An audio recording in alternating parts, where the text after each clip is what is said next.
Three more companies nag-aasam ring pumasok ng PVL.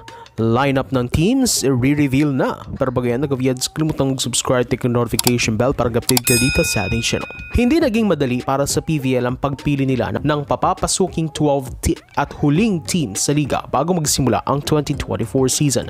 Yan ang binulgar ni PVL President Ricky Palou sa welcome event ng liga sa pinakabagong koponang Capital One Power Spikers. Yan ay matapos na aminin itong maraming kumpanya pa ang nag-aasam na pumasok sa liga at subukang makuha ang huling slot na available nila, kung saan ito nga ang pwestong iniwan ng disbanded F2 Logistics. Kung curious kayo kung sino ito, well, bukod umano sa Capital One, tatlong malalaking kumpanya ang gustong pumasok sa liga na sabay-sabay namang kinausap ng PVL at tininig ang mga interest nito.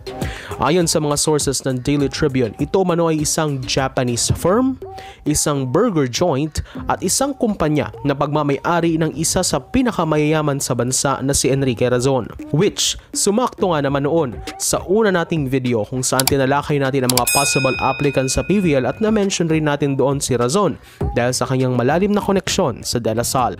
Pero sa interview at pakikipag-usap ng PVL sa lahat ng applicants, mas nangibabaw para sa kanila ang Capital One dahil sa commitment at passion nito sa sports na pangmatagalan. We interviewed about 4 entities. We interviewed all of them and we looked at what their vision was, what their purpose was gonna be. We felt that Capital One is the one who is there to stay for the long term and eventually build up its team to be competitive. Yan ang pahayag ni PVL President Ricky Palou. Sa kabila naman ng kakulangan sa preparasyon, hindi na daw ito bago kay Capital One coach Roger Gorayev, kayong sanay na siya sa ganitong sitwasyon kung saan inarawan niyo pa noon ang panahon na hinahawakan niya pa ang Ateneo.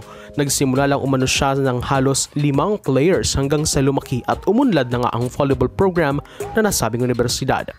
If you will remember, even before when I was still handling Ateneo, I started with just 5 players. Then you know how Ateneo improved and eventually got on top.